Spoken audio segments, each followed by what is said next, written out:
Nagalok na ng tulong sa Pilipinas ang ilang bansa upang sugpuin ang terorismo sa Mindanao. Tiwala naman ng Malacanang na hindi makakaapekto ang naganap na pambobomba sa Jolo at Zamboanga sa pangalawang plebisito para sa Bangsamoro Organic Law. Narito ang ulat ni Rosalie Cos. Hindi na kinakailangang humingi ng ayuda ang Pilipinas sa ibang bansa upang sugpuin ang terorismo. Ayon kay Presidential Spokesperson Salvador Panelo, mismong ang international community na ang nag-alok ng tulong sa Pilipinas at welcome ito sa pamahalaan. Ito ay matapos ipag-utos ni Pangulong Rodrigo Duterte sa ukbong sanatahan ng Pilipinas na puksain ang mga kaaway ng Estado, pangunahin na ang mga teroristang grupong Abu Sayyaf at maging ang rebelding New People's Army. Handaan niyang tumulong ang mga bansang tulad ng United Kingdom, Canada, Estados Unidos, China at Russia upang tuluyang masugpo ang terorismo sa bansa. There is no need for any asking for help because they are already offering them those support. Weapons, for instance, intelligence, o di kung yun bibigay sa atin, we will welcome it. Gayunman, wala pang detalye ang palasyo sa partikular na tulong na ipagkakaloob ng international community. Samantala, sa kabila naman ng magkasunod na pambobomba sa Jolo, Sulu at sa Zamboanga City, tiwala ang palasyo na hindi matatakot bumoto ang mga mamamayan ng Lanao del Norte at North Cotabato sa nakatakdang plebisito kaugnay ng Bangsamoro Organic Law. Nakatakda ang BOL plebiscite sa February 6. Nauna na itong isagawa sa Autonomous Region in Muslim Mindanao, Isabela City, Basilan at Cotabato City noong January 21 bago ang nangyaring pambobomba sa Jolo at Zamboanga. Because nagkaroon ng bomba, takot ng tao. Di ba sabi nila, they're going their normal activity. They're just alert now, vigilant and cautious, but they will vote. Rosalie Cos, UNTV News and Rescue, Malacanang. Sinagot ng Armed Forces of the Philippines Western Mindanao Command ang mga espekulasyon na bigo umano ang intelligence ng AFP pagkatapos maklear ang 4 na persons of interest sa pagpapasabog sa Sulu. Samantala, nanawagan naman ang mga otoridad sa publiko na huwag basta ikakalat ang mga hindi beripikadong impormasyon ng pambobomba at iba pang karahasan sa iba't ibang lugar sa Mindanao. Narito ang ulat ni Dante Amento. Umani ng batiko sa ilan ang pamahalaan nang maklear na ang 4 na persons of interest na nakita sa kuha ng CCTV ilang segundo bago ang pagsabog sa isang katedral sa Jolo, Sulu. Ayon sa ilan, failure of intelligence umano ito ng pamahalaan. Subalit ayon kay Westmincom spokesperson Colonel Jerry Besana, trabaho ng kanilang intel community ang mangalap ng impormasyon at idaan sa proseso. But the thing is, we didn't do anything wrong or bad against this person. Kung siya nga si Kama, what? Very good. Kung hindi siya si Kama, no good? Ganun na lang tayo. Dagdag pa nito, ginagawa lamang nila ang kanilang trabaho. We're not, sabihin natin, stupid enough to say na walang lapse sa mga nangyayari. Nagkakamali tayo, tao naman tayo eh. Bakit sila ba hindi nagkakamali? We are dealing with a national security concern. Samantala, kumakalat naman ngayon ang mga text messages o impormasyon kaugnay ng pambubomba sa iba't ibang bahagi ng Mindanao. Kabilang narito ang Zamboanga, General Santos City at Davao. Mayroon din umanong order sa AFP na shoot to kill sa sino mang makikita nilang lalabas sa mga lansangan lagpas na ng alas 9 ng gabi. Nagdulot ito ng takot sa publiko sa Zamboanga City. Kapansin-pansin na kokonti na lang ang mga tao sa pagsapit ng gabi. Kaugnay nito, payo ng mga otoridad sa publiko na huwag nang ipakalat ang ganong mga impormasyon na hindi beripikado. Once again, nag-a-appeal po kami before po tayo magpakalat ng or magpasa or mag-post, especially sa social media, ng mga messages, ipa-verify muna natin sa ating mga law enforcement agency. Hindi lang po sa pulis. Pinabulaanan din ng mga otoridad ang mga nasabing impormasyon at sinabing pananakot lamang ito. Gayunpaman, payo nila sa publiko na maigi pa ring mag-ingat.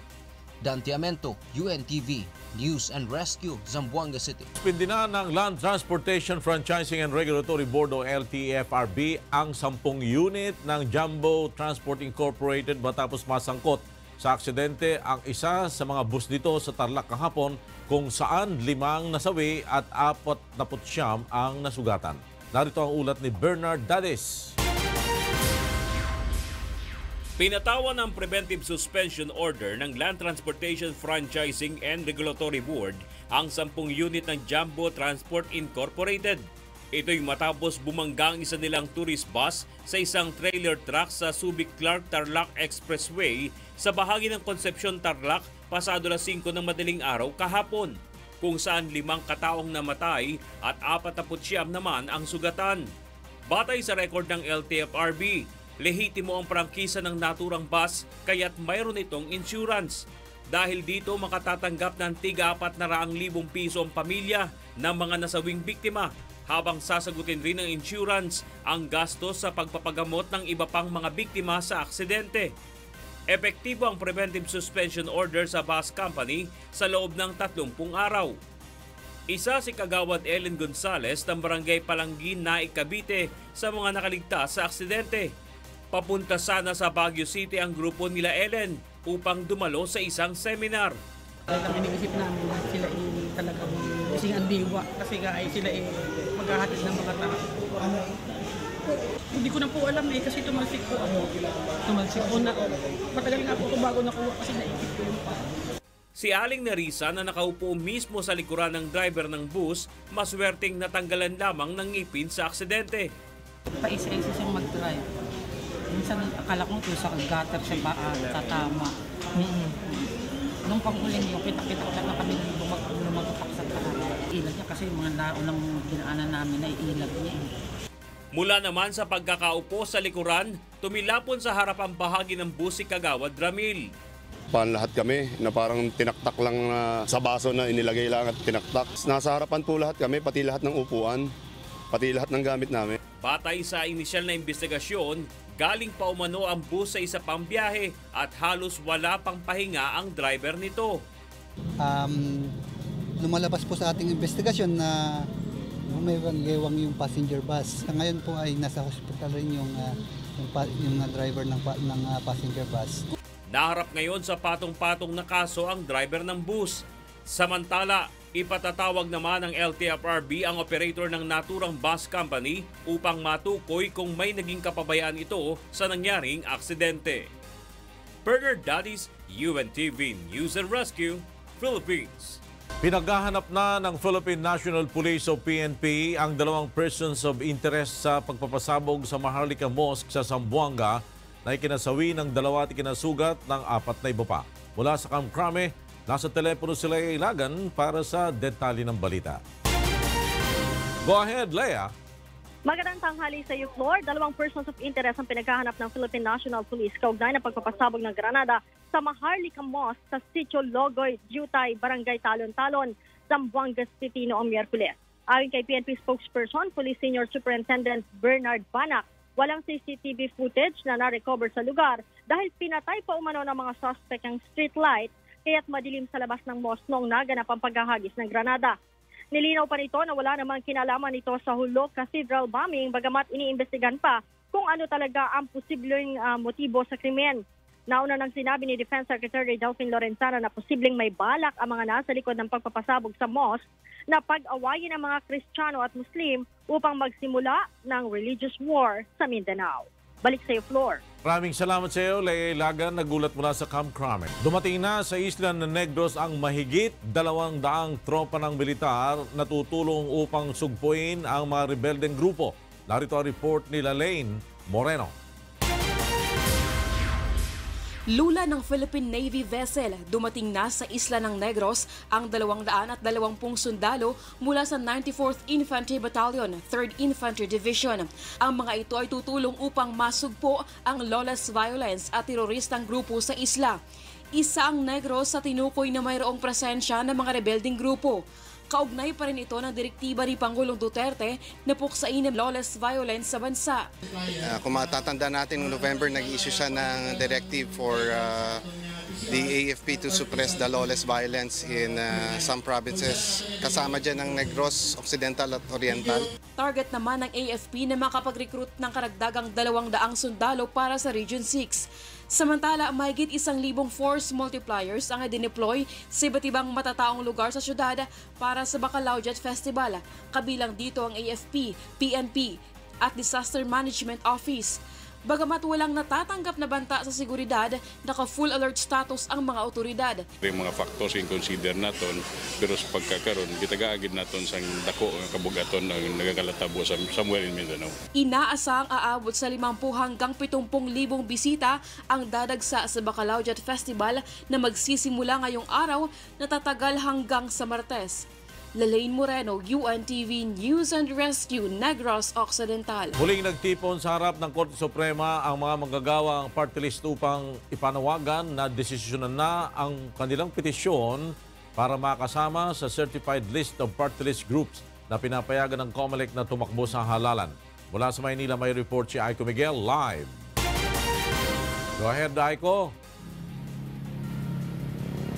Yes, Flor, magandang tanghali. Nagsagawa nga ng kilos protesta ang grupo o ang mga miyembro ng manggagawa party list sa harap ng Korte Suprema kaninang umaga upang hilingin nga na desisyonan na ang kanilang inihaing petisyon. Naghain ng petisyon ng grupo noong January 17 matapos silang diskwalipikahin ng Commission on Elections upang mapabilang sa mga party list groups na kandidato sa halalan. Kahapon naglabas na ng certified list of candidates ang Commission on Elections, 63 senatorial certified candidates at 134 na party list groups at wala nga sila sa listahan. Ayon sa manggagawa party list, tila nawalan sila ng karapatan na ilaban ang kanilang legal remedy dahil hindi sila opisyal na kasama sa listahan. Inaapela ng grupo na dapat ang madiskwalipika ay ang mga party list na inilagay umano at tatayong supporters si Pangulong Duterte gaya ng AA Kasosyo at Duterte Youth. Ayon kay Elmer Labog, ang National President at first nominee ng magagawa party list floor, ipagpapatuloy nila ang kanilang protesta hanggat walang desisyon ang Korte Suprema bago mag-February 12 ang pagsisimula nga ng campaign period. Flor, umaasa ang manggagawa party list na kakatigan nga sila ng Korte Suprema at kung hindi man ay ayon sa grupo, hahatiin nila ang boto ng kanilang mga miyembro upang iboto naman yung mga party list na may kaparehas ng kanilang posisyon at advokasya sa araw ng halalan. Yan muna ang latest live. Balik sa iyo, Flor. Maraming salamat sa iyo, Aiko Miguel, nagulat mula sa Maynila. Nagdulot ng pagkabahala sa mga pasahero at vendors sa Nasipit Port sa Agusan del Norte ang naiwang maleta kagabi. Mula sa Agusan del Norte, nasa linya ng telepono si Raymond Octobre para sa detalye ng balita. Magandang umaga sa iyo, Raymond. Yes, Ella, magandang tanghali. Pasado alas 6 ng kagabi nang napansin ng Maritime Police sa Port of Nasipit ang isang naiwang itim na maleta. Halos 8 oras nang walang kumukuha sa labas ng ticketing booth. Ay agad rumisponde ang Nasipit Police at Explosive Ordnance Division sa lugar. Ayon sa Nasipit Police, inupuan ito ng K9 dog ng EOD pero hindi na-detect ng detector. Nagpanik ang mga pasahero at mga vendor sa palibot ng port sa pag-aakalang bomba ang laman ng maleta para matiyak ang seguridad sa pantalan at maiwasang matulad sa nangyari sa Hulusulo ay minarapat ng EOD na pasabugin na ang maleta dahil may mga uri ng bomba umano na hirap matukoy ng K9 dog at detector. Pero nang mapasabog na ito ng PNP, mga damit lang pala ang laman ng maleta na ayon sa PNP ay pag-aari ng isang Roselio Pihana. Ela sa investigasyon ng Nasipit Police, nagkamali lang pala ng dampot ng bagahe ang konduktor ng bus na sinasakyan ni Roselio Pihana na papunta sa ng Cagayan de Oro City. Paglilinaw ng PNP na walang dapat ipag-alala ang publiko dahil wala umanong bahid ng terorismo ang pangyayari. Wala namang umanong mga natanggap na bomb threat ang pantalan. Ela, sa ngayon sinusubukan nating kunin ang panig din ng pamunuan ng port dito sa Nasipit, Agusan del Norte. At yan munang latest, balik sa iyo, Ella. Maraming salamat, Raymond Octobre, live na nagulat mula sa Agusan del Norte. Maraming magsasaka sa Quezon Province ang tumigil na sa pagkukopra dahil sa patuloy na pagbagsak ng presyo nito sa merkado. Kaya naman nanawagan na sila ng tulong sa pamahalaan. Narito ang ulat ni Japet Cablaida. Tumadaing na ang mga magkukopra sa Quezon Province dahil sa patuloy ng pagbagsak ng presyo ng kopra. Mula sa presyong 37 pesos kada kilo ng kopra noong nakaraang taon, ay bumagsak ito sa 12 pesos kada kilo bago matapos ang taon hanggang sa ngayon. Kaya naman marami na ang tumigil sa pagkukopra at sa halip ay nagbebenta na lamang sila ng buko sa halagang 5 piso bawat isa. Kung tutuusin, maraming proseso ang pinagdadaanan ng pagkukopra mula sa pagpapakawit, pagpapatapas ng niyog, pagluluto at pagbabiyahe ng lukad. Kung ibabawas sa presyo ang bayad ng mga gumagawa nito, halos wala nang kinikita ang mga magkokopra. Kada 1.5 buwan ay maaaring magkopra. Upang mapansin ang kanilang hinaing, idinaan ito sa kilos protesta ng mga magsasaka sa Bundok Peninsula. Hindi ang amin pong kahilingan at ang aming inilalabi ay tulungan naman kami kung maaari na mabigyan man lamang ng solusyon ang krisis na aming kinasasadlakan sa kasalukuyan. Nakipagdialogo naman sa kanila ang mga lokal na opisyal ng probinsya ng Quezon at nangako na tutulungan sila. Sa ngayon, ang pinakaano talaga ni Goba yung livelihood na yung mga buying station, no, ay magkaroon ng kasunduan doon sa mga kooperatiba na bumibili ng nyog para doon nadalhin yung nyog at ang provincial government naman mag-i-impuse ng kopra ay ng presyo ng pera para masubsidize yung presyo. Nauna nang napagkalooban ng 8 kalabaw at palay certified seeds ang grupo at inaasahang masusundan pa sa mga susunod na buwan. Sinasabing ang pagpasok ng palm oil sa bansa ang naging dahilan ng pagbaba ng demandang coconut oil sa merkado kaya bumagsak ang presyo ng kopra. Japet Cablayda, UNTV News and Rescue, Quezon Province. Nakahanda na ang komposisyon ni Wish coverer composer Venny Saturno para sa kanyang napiling representative para sa Grand Finals ng Wish Covery Season 2, The Singer and the Song. Narito ang report ni Leslie Longbowen.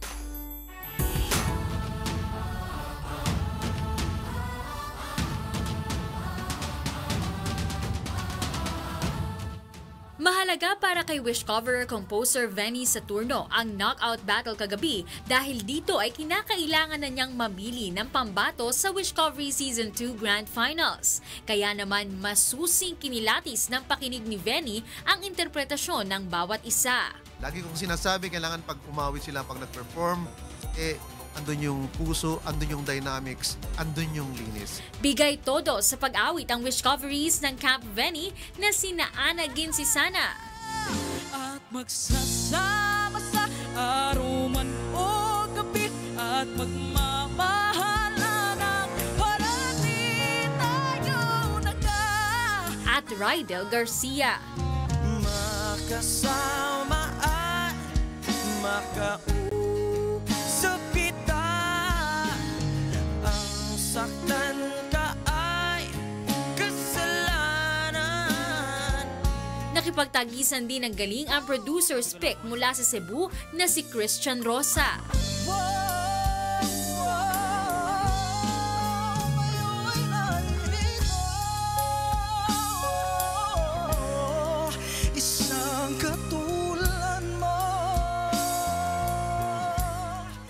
Sa huli, nanaig ang only girl in the group na si Ana. Emosyonal ito sa naging desisyon ni Venny. Pinapangarap ko ng lahat ko eh. Hindi ko na po talaga in-expect na pumasok pa ako doon sa finals. Ngayong weekend ay mabubuo na ang grand finalists mula sa iba't ibang kampo. Abangan kung sino ang magiging pambato ng Camp Boy Christopher, Noel Cabangon at Moy Ortiz sa Wish 1075 YouTube channel. Leslie Longbowen, UNTV News and Rescue, Philippines. Brazilian rescue teams have recovered the bodies of 110 people buried after the rupture last week of a Vail tailings dam, and with over 250 people still missing, relatives at the disaster site are fast losing hope. Kath Dumaraos has this story. The death toll from the collapse of a tailings dam in Brumadinho, Brazil's southeastern state of Minas Gerais, reached 110 on Wednesday, with 259 people still missing. The dam ruptured on Friday, sending a wave of iron ore waste and mud down the hill, destroying everything in its path, including residential areas, at least 2 small hotels, and a large administrative area of mining giant Vale, owner of the mining complex where the dam was located.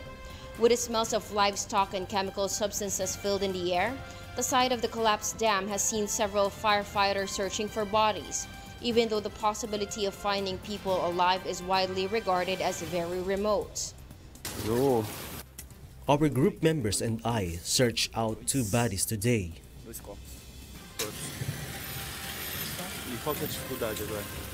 The most difficult part is to locate these bodies as they were covered with mud of same color. It's so hard to distinguish. Identifying human remains is quite difficult and it's an easy job. We have to be highly concentrated and be alerted so as to find the bodies. But I feel grateful to have the chance to do this job. We will exert all of our efforts to give the society an explanation.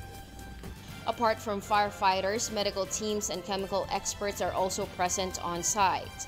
The tailings dam, which belongs to Vale, has a large amount of deposits of waste and chemical substances. After the dam collapse, it has added up the possibility of chemical pollution and poisoning. By Wednesday, no specific chemical compositions are disclosed. So far, the muddy waste has traveled almost 100 kilometers down the Paraopeba River. Vale started on Wednesday to install equipment in the river, trying to contain the material and prevent it from reaching the Sao Francisco River. The Vale has announced that it will clear away 10 other tailings dams just like the one that collapsed. The company has also promised to pay 100,000 reals, about $27,000 as compensation to each victim's family. Kat Dumaraos, UNTV News and Rescue.